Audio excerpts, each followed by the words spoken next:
What's up, brother? Hey, what's up, man? What's going on? How are you?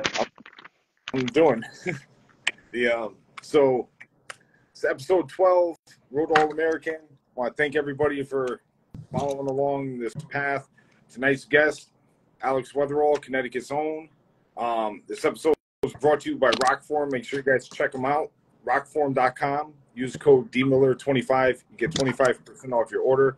And tonight's episode isn't taking place in the Ram. I didn't think about this back in April, so 7 p.m. running out of daylight, so we're doing this in the hotel room, but using a ROKFORM mount on the desk, and it works. Make sure you guys check them out. They're great basketball mounts for your phone. Let's get into it. So, what's going on? How's everything Good. been? Good. Doing well. Just staying busy. Got a lot happening, seems like every week, so doing well. Busy. Busy is good. Yeah. Busy is always very good, but that's kind of like normal life now. Yeah. So. Well, you were busy before last year. Oh yeah. I mean, I'm still working a full-time job, so between Elite Series working full-time, church, and the little free time I have, I'm usually pretty booked up. I hear you. Yeah, so let's get into it. So how did you enjoy your rookie year on the Elite Series? I loved it. It was very different, but I mean, it was definitely everything I was expecting. And I loved every part of it. You know, it was cool. It was really cool seeing all the different guys that you see on TV, and now you're kind of one of those guys. And fishing at that level is definitely much different than the opens, so that definitely took some adjusting. But yeah, I have no complaints. I love the traveling. I love the the more competitive, the better for me. And so I love being challenged, and yeah, I absolutely loved every part of it. That's awesome. Yeah, it's cool you said that. Like, kind of feels different. When I first started fishing the Toyotas and whatnot, like standing at the tanks next to Ike and Ellie and these guys, and it's different atmosphere for sure. Oh yeah. It's like, all right, now I'm here for that. Seriously. What was your favorite moment of 23? On the elites, I mean, probably the Sabine. You know, that was my top 10. And I just going into that event, I felt very confident. Like just fishing river systems. I feel very comfortable fishing the Connecticut River back at home here. So yeah, when it came to finally going to a place, and I like the fact that the electronics is limited there. I like tougher events. I like events where you just get back to fishing without, anything, just your instincts, just fishing special tidal bodies of water, which that one's not so much tidal as some of these other places, but it definitely still affects it in the same way. But just having to just fish the tide, having to fish in the moment without, four different electronics on at once, I like going back to that. Yeah, that's for sure. So you're not like partaking in this FFS controversy? No, and I mean we can get into that, but I feel like most people are thinking about that the wrong way. They're arguing from a old guy, young guy, or good or bad perspective, but I try to think of it from a business perspective for Bassmaster. Yeah, we could touch on the FFS stuff later if you want. But so the Sabine, you did a good job. Was there any like special moment from that tournament, like a special highlight, like where, yeah, or a bad moment too, like an educational moment for yourself?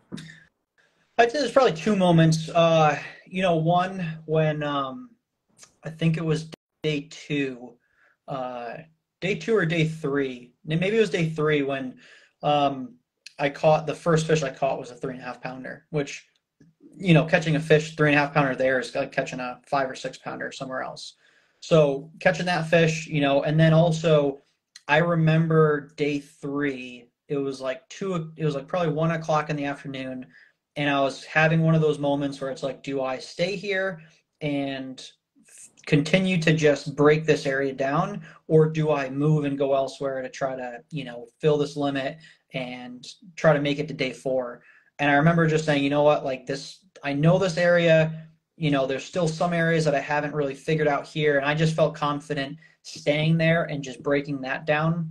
And because I did, I ended up catching like a 2 3/4 pound fish, which doesn't seem very big at all. But when you're at the Sabine, it's like you could almost double the weight of whatever fish and compare it to the rest of the country. So catching that fish, was the fish that put me into the final day. So it's just cool when you make the right decisions on the water and it pays off for you. It's rewarding. Now, excuse me, because I'm not familiar with the Sabine, but is that like a place where there are like rare giants in there? Like kind of like the James River, you filter through 112 inches and all of a sudden you got a 6.5 on, is there a situation like that over there? Not really. Like the James River is a good example of that. But it's not like that. Like you'll catch either 5 fish all day. You'll struggle to catch 5 fish, or you'll catch 20 fish, but they're all going to be, 12, 13 inches. Apparently there are big fish in there, but I think a part of that is we're not allowed to fish the Louisiana side. So I think a lot of the better areas, from what I've understood from the research I did, is in Louisiana.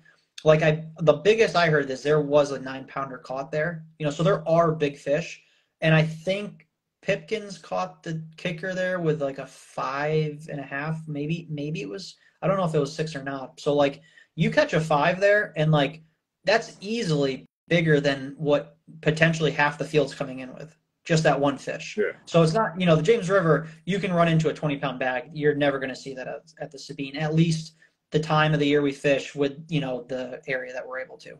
Yeah. Is that place too that could be like where you could see a bigger bag like during the spawn or something? Yeah, I think so. If we were there in the fall or the spring, I'm sure the weights would be better than the 10 pounds or 8 pounds that you see, but that time of year is definitely pretty tough. Did you fish the nation tournament, the regional on Winya? No, I didn't do that one. Yeah, one of you guys was telling me like it was like 8 pounds a day would have. Oh yeah. For that one, I haven't been there either. So how was the transition? Actually, how'd you like fishing the opens?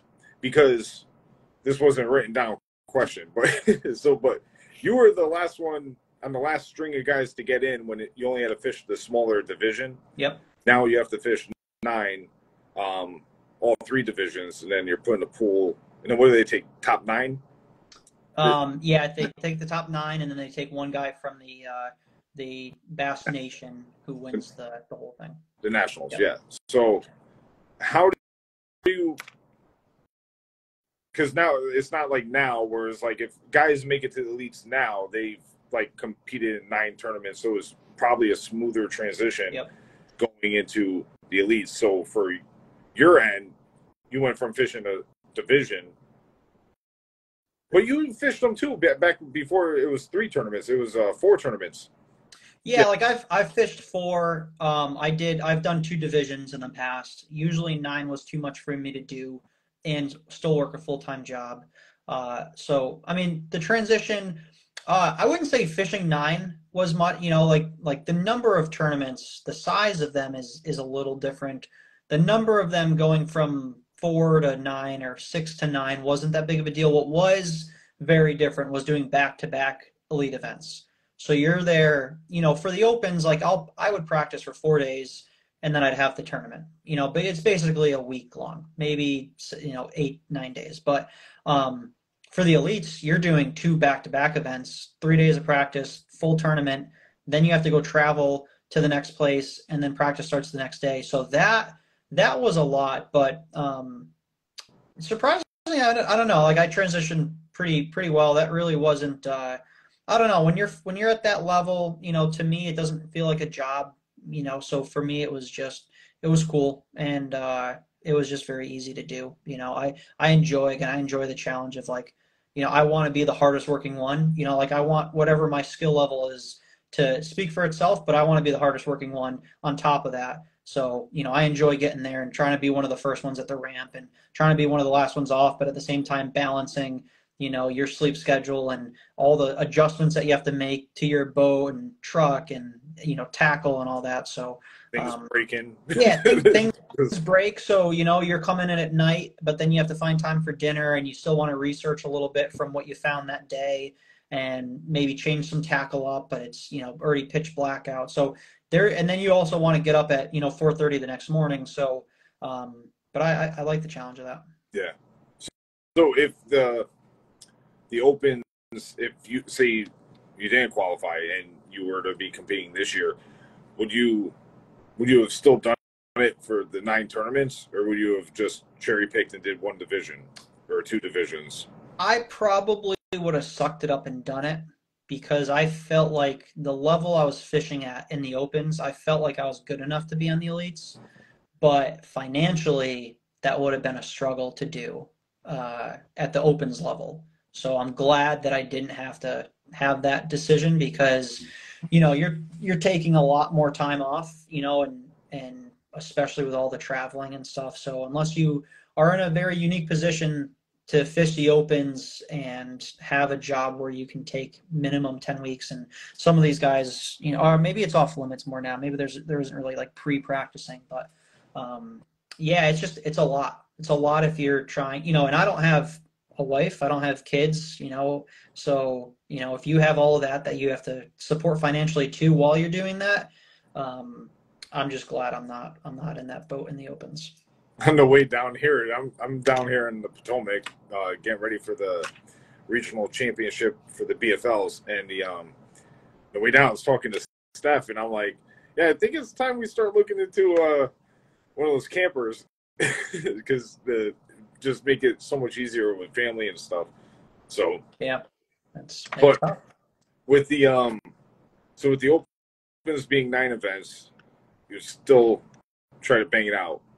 Do you like with the because now the elites is technically a smaller field, having those tournaments? I remember one tournament I was waiting for weigh-in to watch you, and it was like getting dark out. It was like The Opens, yeah, 3 hours. Yeah, Like I think those fields are too big in the Opens. My personal opinion. Even the Toyotas and the stuff I do, like some events, there's a turnout and it's just too much, I think.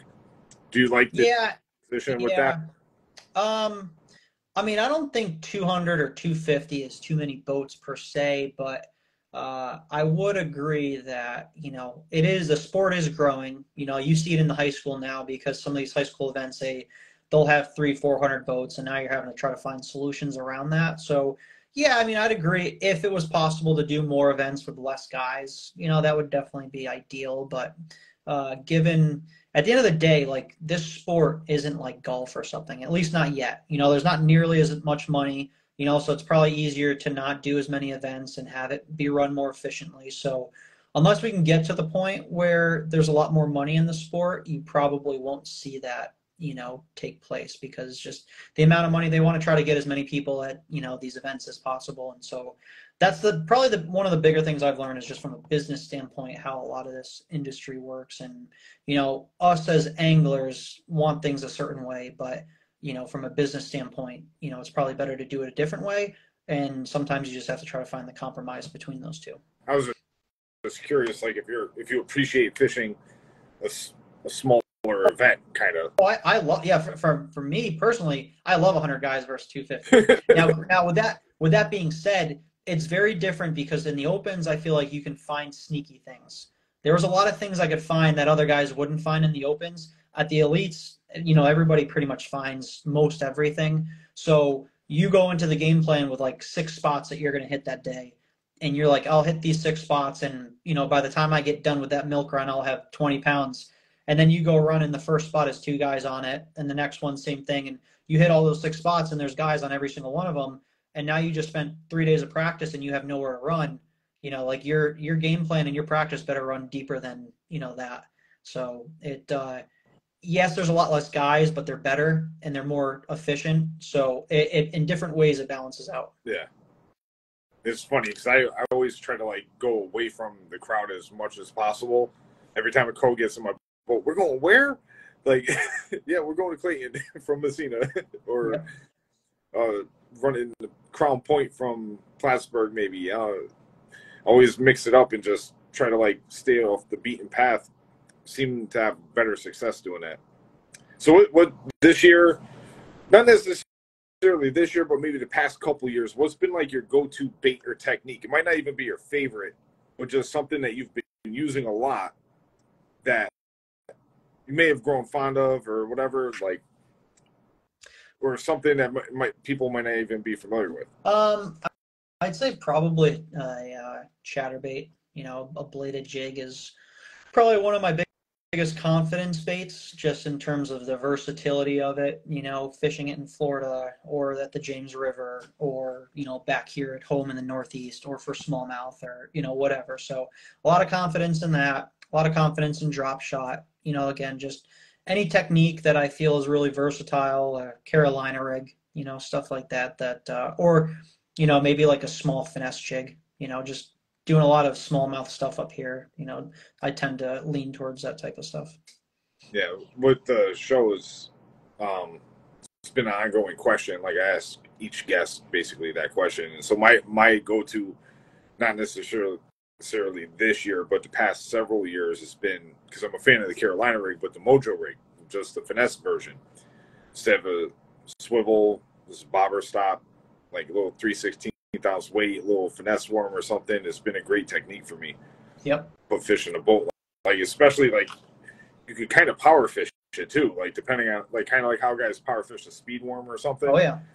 So it's a different ball game, and then you can drop it and let it flutter down, and it's a cool technique. So I do got a question though with the chatterbait: glass rod or graphite rod? Graphite rod for me. Graphite. Yeah, I was a 7.3 medium heavy guy before, and then I went to Florida, and in practice I had a 6-pounder eat it and just come off right at the boat. Never was hooked the whole time. So then I bumped up to a 7.5 medium heavy, and so now I am kind of in that higher end of like a 7.5, 7.6. So like this year I used a 7.6 medium heavy X Pride. And then I'm throwing 20 or 25-pound test of fluorocarbon with that. So I'm definitely in the stiffer, beefier. I like to make sure, especially with bigger fish like those down south fish, or like those James, like anything Florida strain. I just feel a lot more confident having that graphite rod to make sure I hook that fish, because I've lost some big fish in Florida too, because it's just, if they run at you, it's hard enough catching up to them and then still trying to get a hook in them. So yeah, I find it so interesting how some guys do the whole glass deal, because I just am on such an opposite spectrum of that I don't know how it works with the glass. I've been experimenting this year with the glass rod.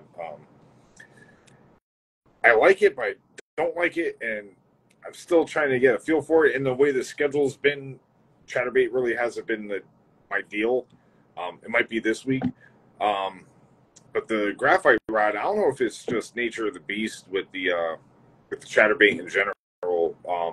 But it's always like practice. I couldn't shake a fish off if I wanted to. I do everything in my power to shake a fish off. They're coming in the boat. But tournament day, get the 5.5 on there and it comes off like halfway between where you hooked them and the boat, or at the boat, or trying to boat flip them. They just come off, or whatever the case is. And I understand the concept of the glass, kind of like keeping them, giving them more flex, the pull, kind of like cranking. But I don't know. It's a tough call, because I'm right there with you. I want to lay into them, get that hook through them, and have that confidence when you're fighting them back. But I don't know. Do you have a problem with losing fish, like on the chatterbait, like just over the years, or? No, ever since I switched to that setup, I don't lose any fish on it. So, Really? People's hook sets are different. The way they fight fish, the way they, that's all very different. So a lot of times there's not one answer for everything. But Chatterbait's one of those techniques where I feel like I've got it completely dialed in for myself. So yeah, I feel like I don't lose any fish on chatterbait. So I'm very confident. I know it's different than what a lot of people use, but it makes sense to me, and I don't lose any fish. So that's what I'm sticking with. So 7.5 medium heavy graphite. Yep. Yeah, I'm using the 7.6 X, 7.5, 7.6, right? So the Shimano X Pride series, they make a 7.6 medium heavy. It feels identical to the G Loomis 7.5. I think it's a 894 was what I used to use. So just that heavier, longer, medium heavy rod with I also think heavier fluorocarbon also helps. So Right. Yeah, I've kind of like dabbled between like 15 and 18. yep. Like somewhere in that range. But I'm also not in fishing in Florida for, possible 10-pounder. Right. So it's a different ball game. But the with the chatterbait, now you use like the regular ones, not the ones with like the split ring connecting the No, blade yeah, to the. you can't have anything in between that blade. It's got it like a jackhammer. I use jackhammer almost exclusively just because it's hand tied. The weight's on it has a really good strong hook. Like the hook is good for the Northeast. The hook's good for Florida. Um, and the line thing, to me, it's not about where I'm fishing, but it's about the stretch. Like the stretch difference between 15 and 20-pound fluoro is very noticeable, and then even from 20 to 25, it's very noticeable. So I'm almost getting the benefits of using fluorocarbon, using like let's say a 20 or 25-pound test, but I'm also getting the benefits as if I'm using a braid because there's very little stretch. So I get a good hook set. I can rip it through grass easier, and I don't feel like it makes any difference to the fish. So I like heavier is better for me. Yeah. So, what's your preferred trailer? Because my next question is going to be, what's your favorite bait that you've been using? So pretty much the number one bait, probably 90% of the time, is that Lunker City Swim and Ribster. It's just a 4-inch, paddle tail swim bait. It's skinny. Like Brett Height, if you look at the first bait that he used on his chatterbait, he was using that Swim and Senko. It's very similar to that. I like the fact that the Swim and Ribster from Lunker City doesn't have salt in it, so it doesn't get ripped up easy. I can catch a ton of fish on it on the same bait unless they eat the tail off of it. So, when I came in second at the Harris chain in Florida, I was using that. When I had my, big bag on day one at the James River and that tournament and multiple tournaments, it's all been on that jackhammer with a Swim and Ribster trailer, and either white or green pumpkin, or if I'm using like that green pumpkin with the chartreuse belly, it's nice because like we also have the color that's half green pumpkin, half chartreuse, so I can match it up to pretty much anything. Gotcha. What other baits from Lunker City have you been using throughout between the opens? Because you did do really good on the jackhammer at the James during the opens. So, but outside of the chatterbait, what's been like your other go-to baits from them? So the Grubster, the 275 Grubster, it's just a short little chubby swim bait. Like I've done really well on that on Oneida, and a bunch of other places when like a bigger swim bait is a little too much for them and you have to downsize, but you still want something that has some, a little fatter bait, or you don't want to go super skinny or small. So I feel like the Grubster is a good balance of that. And then also the Karate Craw. So that's like our 3-inch and 4-inch crawfish. Spent a bunch of time on that just to make sure that there was a crawfish that, I don't like a lot of the baits out there where you need a lot of weight to get it to swim properly. So like that's what I like about that is you can throw it on a 16th ounce net head and it'll still swim just as good as throwing it with a 3/4 ounce flipping weight. So, and that's nice because you can flip it. I use it on trailer, on my jigs. When I Carolina rig, I'm throwing that. If I'm, again, going to like Oneida or St. Lawrence, I can throw a 3-inch on there in Carolina rig, or I can throw a 4-inch if I'm, fishing for largemouth. So probably Swim and Ribster, Grubster, and Karate Craw are the 3 baits I use quite a bit from them. Gotcha. Now, I was just thinking about it. So your go-to bait technique, favorite technique kind of deal is chatterbait. But you have probably the the most extensive collection I know of anybody having of Edo 110s. Yep. So I'm like, actually, I was thinking about it while you were talking for a second. I'm like shocked you didn't say jerkbait. Yeah, I mean that's definitely one I do a ton, and that's probably a close second. I just don't know if it's as I mean I guess it is pretty versatile, and I do use it quite a bit. It was like the I always just think middle of summer when you were cracking them on Oneida. yeah, Wasn't it? yeah, it was. Yeah, it was like July, but yeah, I mean, I always have it. I always just like, to me, I just love. I mean, I guess I love the way they bite both of those things. But I do have quite the. It's actually like right behind me, right up there. I have quite the collection of 110s. That's for sure. Yeah, you do. I, Yeah, and I've against I you throwing them, so I know what. yeah. I know Alex with the hammer I with the jerkbaits. I think I counted it, and I think I have like 130 110s, and a lot of those are original, older ones Straight eyes. too. So Yeah. yeah. What were they? They're looking down now. What? Forgot what year it was. I think it's 2005, 2006. What year were they looking up? So it was either straight, like a normal looking one, or down. No, weren't there some that were looking up too? I don't think so. And like 2000 to 2005 is the older model, and then after that they're all down. The thing that drives me crazy with those is there's colors that they make that came out in those straight eyes, and me and you Yep. talked about one particular color, but they make that same color in like 15 other baits, but just not the 110 anymore, and it drives me mad. Yeah. That, and then there's like the other thing that drives me nuts is these like random limited colors, like oh, that looks cool, that looks like a working candlewood or something, and then you go to add to cart, like sold out, like okay, go on eBay, $250. Yeah. Or something like. Yeah. Oh yeah. It's just like ridiculous. Yeah. A couple of those northern colors, they love to do that and jack the price up on you. So what? You're with Shimano, and you Yep. mentioned Loomis as well. So they're all part of the same team. So what are your go-to reels? So I love. I'm a big fan of the reels that they have that are one piece. So some of them are just made out of one solid block of aluminum, right? So like the Bantam, and then also I'll use the Bantam for example, because that's like you can jump up to the Metanium, or you can bump down to say the Corrado or the Corrado DC and stuff like that.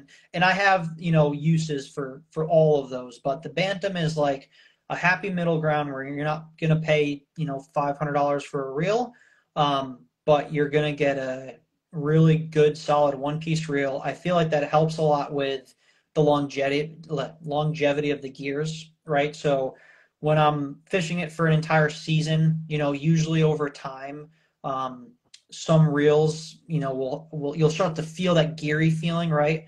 And so, Shimano helps a lot with that because of, all of the different features they have and the ball bearings that support the pinion and the spool and all that stuff. But I just feel like those solid one-piece reels, you can do anything with. You can flip them. I can throw them chatterbait and just crankbait. I can wind it, all season long. And I just feel like they stay the most rigid and stay the most consistent for the longest period of time. Yeah, I know me and you are kind of similar in the regards to we like to tinker with stuff. Oh, yeah. And I actually thought about you the other day. We did the veterans tournament with Kowalski up on Congamon. Yep. Pepe goes, check this out. He holds up a rod and reel. He was like, yeah, I pulled out at 30 feet. And I was like, was that a Stratic? I was like, give it to Alex because you found one and you took it apart. I took that really old one and brought it back to life. Yeah, man, that was awesome. No, but from a tinkering aspect, those one-piece reels, do you see any difficulty with like messing with them? Like if you want to do like little upgrades like bearings or like swap parts out or whatever? No, and that's something Shimano, when I was cleaning reels and I was breaking them all apart, that's something that really Shimano and maybe one or two other brands did well, but Shimano especially minimizes how many screws and pieces it takes to take the reel apart, while at the same time maximizing like the reel working as it should, without it flexing or giving it in any one area, right? Like, so to me, I'm a big fan of the less pieces you need and the less screws you need to, if I want to take the side plate off, I don't want to have to undo 4 different things, or I don't want to have to take screws off to take the side plate off, or, whatever. So I like it. Usually it's an easy turn and you can just flip the thing right open. If you want to change brakes, you can do that. Usually there's only 3 screws on the handle side. So you take the handle off, you take 3 screws out, you can take that whole thing off. I'm not having to go back and forth between both sides to, take everything apart. But at the same time, everything works the way it should. So from that standpoint, the more I took reels apart and played around with them and cleaned them, and I was like, okay, these guys from an engineering standpoint really have this dialed in, whereas, other guys, they're just trying to put screws in everywhere just to keep it tight. Yeah. Yeah. Another thing I heard about the Bantam is, like, probably you could chime in on this because I don't have any Bantams, but the one piece frame, a lot of guys are saying they believe because it's one piece and there's no screws or palming side plate like you have with other reels, that they pick up more bites. Like it becomes more sensitive in their hand. I don't know. Do you have any intel on that? I won't jump all the way to say that. I mean, I feel like there's probably so many other factors that are there's so many other factors that go into the sensitivity of that probably play a big role. But I mean, I guess I could see it. I mean, I guess it kind of makes sense. I mean, I will say this, like the spool, having that MGL spool definitely helps a lot with a bunch of different things, between casting further, casting lighter baits, doing all of that. So to me, like, and that's what's cool too, is like now they have like the Corrado MGL, and so you have that lighter spool, and anytime you have a lighter spool, it's easier to cast further, it's easier to cast, do all that type of stuff. So yeah, so from that aspect, it's, I like the Bantam because it has a combination of all of that. Yeah. It makes sense though, having like a one piece aluminum. They're aluminum, right? Yeah. Or they're Yeah. aluminum. Yep. The because if you have a regular reel, like let's say a Corrado E, one of the most coveted reels on the market or of all time, you have aluminum frame, plastic side plate, then you got screws holding the side plate on. It makes sense that you're not going to get the vibrations as easily as it's something that has it's just one solid piece attached to the rod, Yeah, exactly. Mike from DVT chimed in. The Bantam is an awesome reel, sturdiness of a round reel in a low profile. The level wind is a little funky, but definitely not a deal breaker. He works on reels. Nice. He's seen it all. So do you still bother, because I don't think you don't really go down the JDM road, or do you? No, I pretty much stick with I have Metaniums, Bantams, and then a mixture of Corrados between the regular Corrado, the DC, and the MGL. We just picked up some twin powers. I did. Yeah, I got convinced to use the twin power, and I was using it for drop shot, and there is definitely a big difference just in how smooth the drag is, how smooth the reel is. I'm a huge Stratic guy. I have almost exclusively Stratics, but the twin power, when it comes to drop shot, and I'll probably start expanding out on that now, but like when it comes to drop shot, maybe even like spy bait or something, when you're using like light line, the drag on that twin power is just so ridiculously smooth that yeah, I'm a huge fan. So yeah, I got one of those. I was using one this year and just grabbed that 3000 for another drop shot rod. How do you like the Vanford compared, like the upgrade from the Stratic? Yeah, I think I think they're both relatively interchangeable, right? A lot of similar internals, a lot of similar parts. The Vanford is lighter. I almost, it's preference thing, right? I almost like having a little bit heavier reel because I feel like it just helps have the tip of the rod be a little bit lighter. it's almost like you're weighting your rod, at the bottom. Guys used to do that with lead at the bottom of their rod, right? So when it's sitting in your hand, it's a little bit, the tip of it is a little bit lighter. That's, it lists a little easier. So I kind of like having that Stratic, but I have both. There's some setups.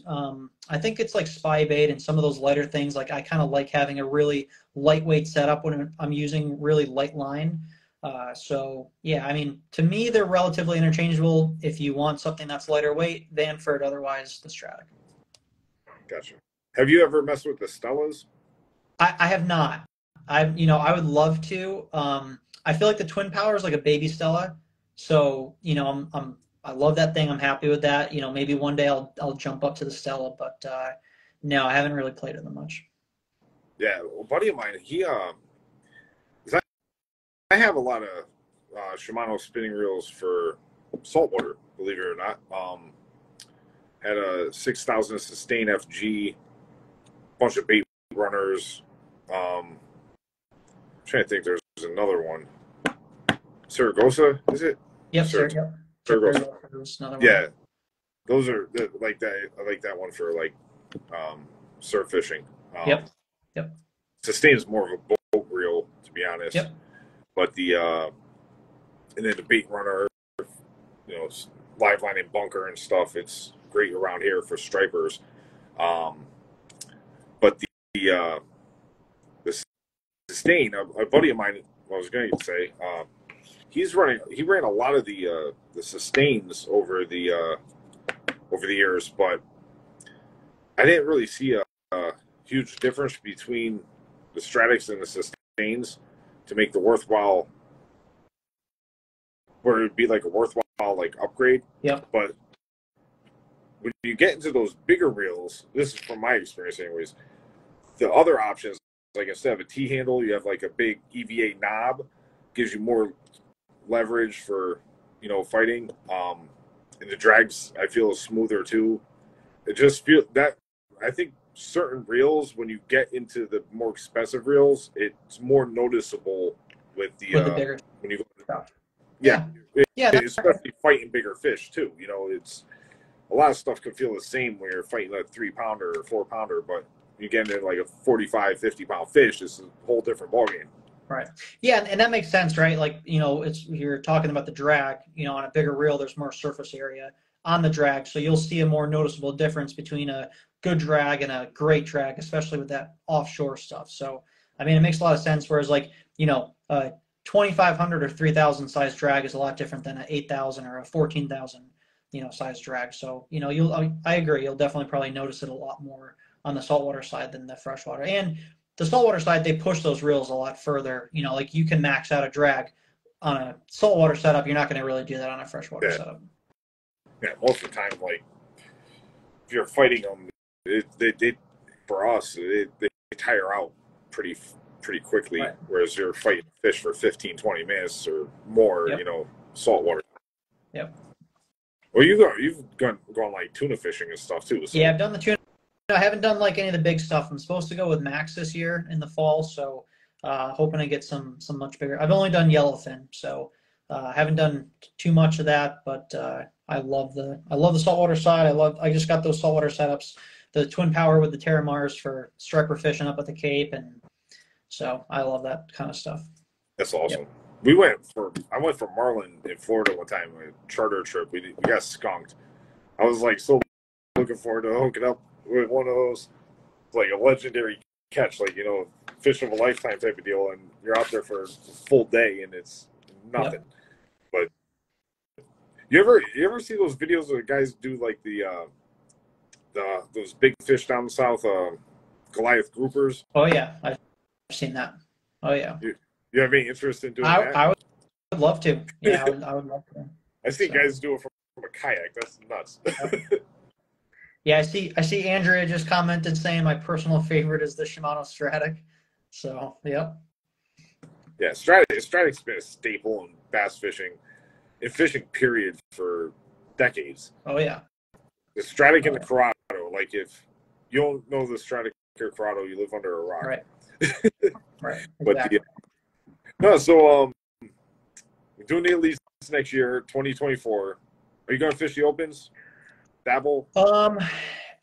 I'll probably cherry pick a few of them. I'm not going to do all 9, but I'll probably cherry pick a few. And unfortunately, there's none in the Northeast. They're all like way up north. But Nothing in New York. yeah, it is what it is. I mean, you got Okeechobee, you got some stuff like I think St. Clair and some of those northern places. So I'll probably jump into a few of them. I saw this schedule. It was like kind of weird. Like they shoot down. I don't have it in front of me. I think it was like South Carolina, then it goes up to Minnesota or something. There was like a long between two events. It was like if you go by the timeline, right, not the division. It was like you're going from one division to back and forth. Yeah, it was crazy. Are there any events next year on either schedule that's like a bucket list lake for you, or a place that you're excited to fish like you've never been to? Yeah, probably Lake Fork, just because of how well known it is for, double-digit fish. So definitely looking forward to that. Seeing Lee catch, 40 pounds over there is pretty wild. So, it's cool to see like St. Lawrence and Champlain on there again, but bucket list, probably Lake Fork. I thought you've never been to Texas? I've been to Texas, but only Sabine. Sabine was the only time I've been to Texas and been fishing that body of water. So I thought you fished. Didn't you fish Rayburn? No. I was there when Minn Kota was doing the Minn Kota Quest release for that trolling motor. So we were just on the lake, doing some video and stuff, but we really didn't fish much. No, not recently. I was thinking. Oh no, in the past. I mean, that was this year for that, and outside of that, I've never been to Texas. All right. You've been to Okeechobee. Yep. Been to St. John's. Never been to St. John's, but I've been to Harris and Femi and all that. So Harris, like that was what year was that? Like 23 years ago, I think. No, there was one you fished. It was one of the years I got waitlisted for the Opens. It was back when it was 4 tournaments, and it was a Eastern, not really a Northern. I think I've been there twice, so yeah, it was probably one of those 2 times. Yeah, I didn't remember if that was Harris or the or Okeechobee, which. Yeah, it wasn't Okeechobee. This was the first year I've ever been to Okeechobee. Okay. So anything for next year you're excited about outside of the schedules and? Yeah, I mean, I'm excited about, I'm trying to get to the point where I'm working less and fishing more. So hopefully going to be doing some of that. I'm excited about some of the content that, I'm going to hopefully be doing a lot more. I love the drone footage stuff. I love editing. I love doing all that. Trying to work a full-time job and do that at the same time can be a little difficult. So hopefully next year I'll do a lot more of that and just kind of build the content side of things. Yeah, you do. You've always been on the ball with the content stuff. I had a story I wanted to share with people. Probably it's got to be like 10 years ago. I was a co-angler on Alex's boat, and back when you had Stratos. Oh, the Stratus, yep. And so it was like, I think it was a classic. For whatever rhyme or reason, before I started taking this stuff more seriously, I was a co-angler. So he's running back and forth between spots, and my hat blew off. And he's like, "What happened?" I'm like, "Hat blew off." So he starts turning the boat around. I'm like, "No, dude, keep going. And he's like, no. So he was like adamant on going back to get my hat against my better judgment. Because he's like in the running to do a state team and everything. I didn't really care. We get my hat, but that's the kind of guy Alex is, and that's why everybody in Connecticut is super supportive of this guy, and we all love you, bro. We're super happy for you for the Elite Series. Like guys wouldn't do that. I've fished many tournaments. Nobody would turn around and get my hat, especially when I'm telling you not to. So, I thought it'd be a cool. Yeah, I didn't think anything of it, so I appreciate that. I'm glad you remember that.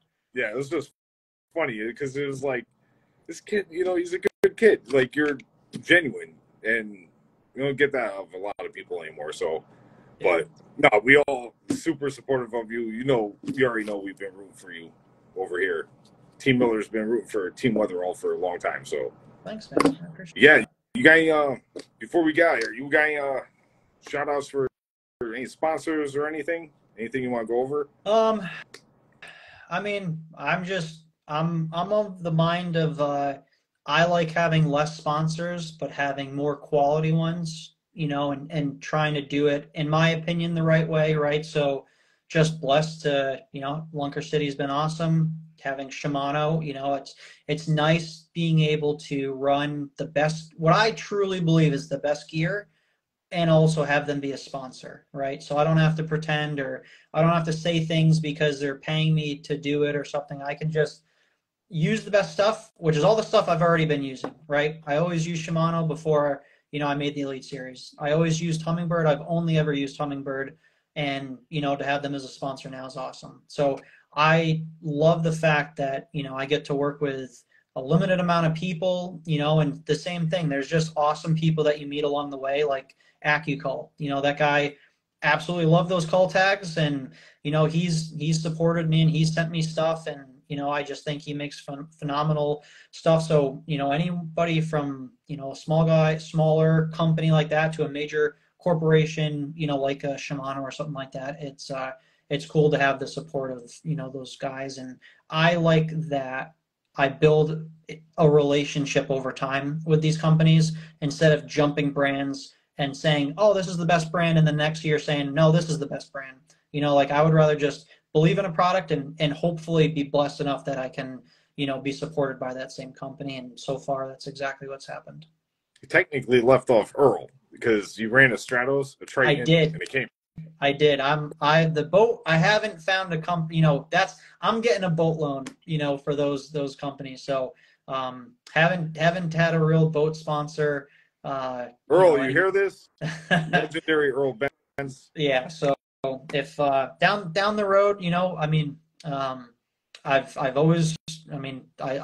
Evinrude was cool when I had it. I really thought that was a great engine, and now I've been running Mercury for the last, I think, 2 or 3 years, and absolutely love them. I love having a 4-stroke. They make it easy to, change your oil. And again, I'm that kind of guy. When it comes to taking care of my stuff, I'd rather be proactive than reactive. So it's nice. Like, when it comes to engines, it's nice. You can change your engine oil. You can change your gear case oil. They make it really easy.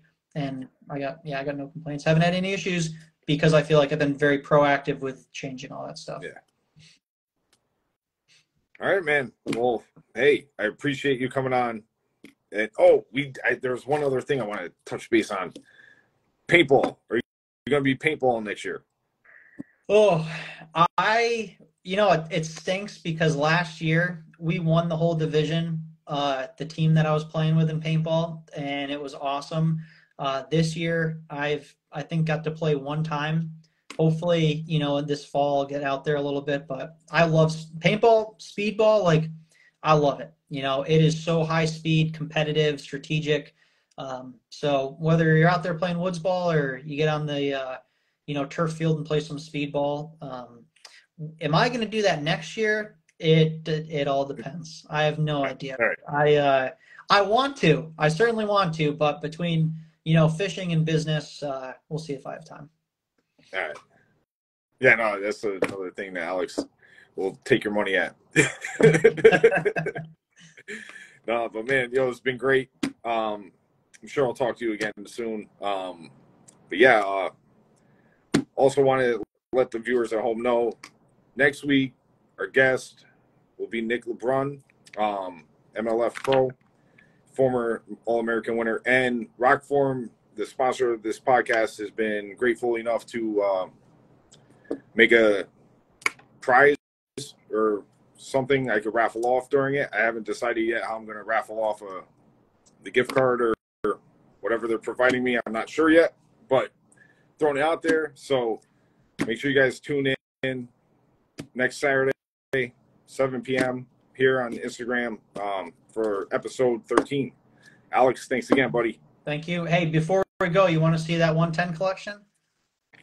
Oh man, come on. Let me It's a 9-hour drive. I kind of want to go get some food. it's all right here. Pretty much. I mean, I got 2 boxes. Well, like, so This is post podcast, everyone. This is the tournament box. This is like the high end tournament box, right? So those Shimano blue boxes.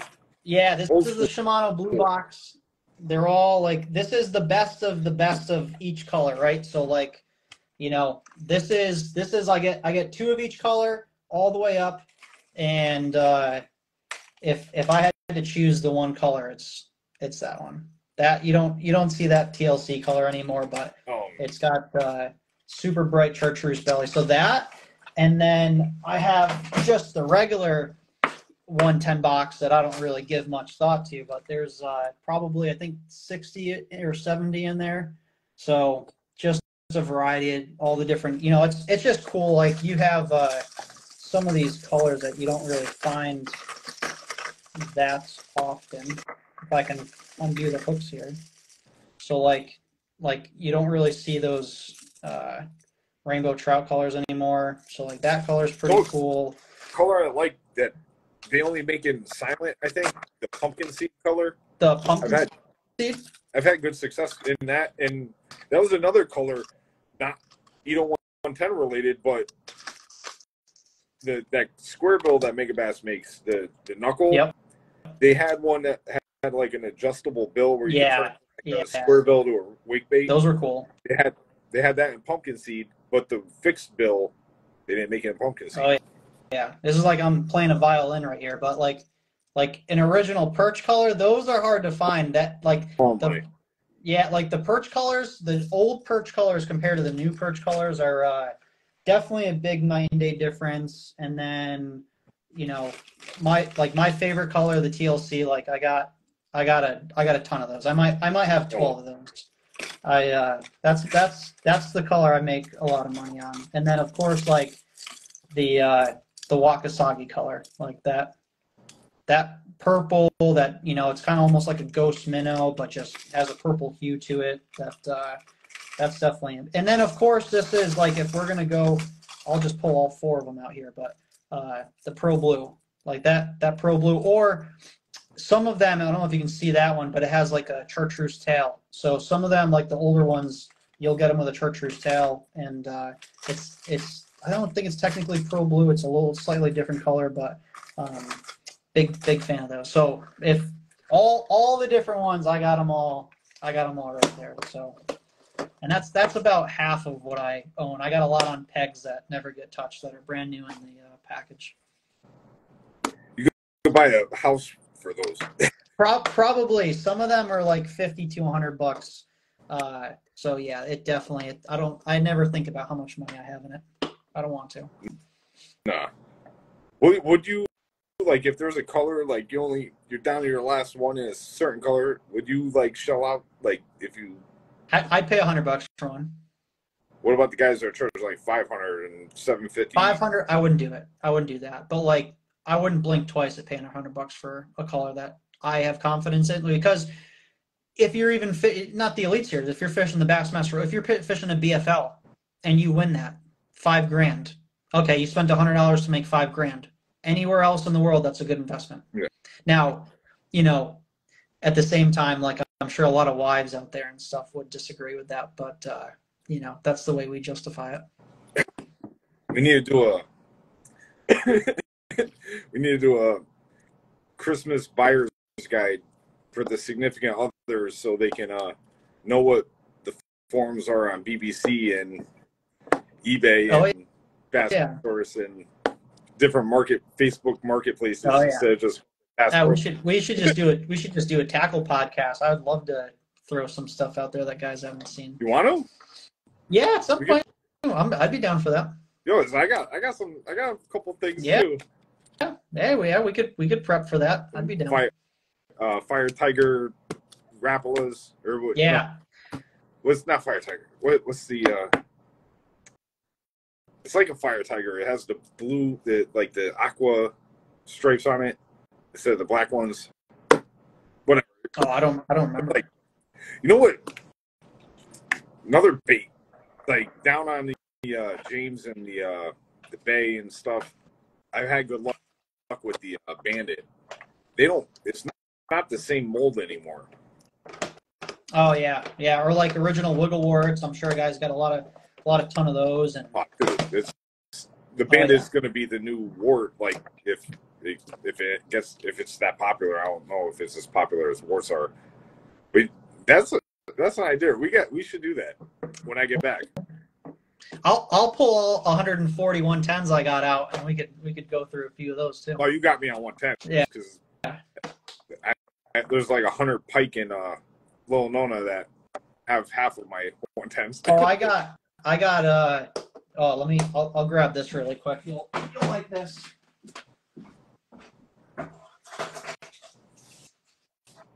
So these are all 110s right here.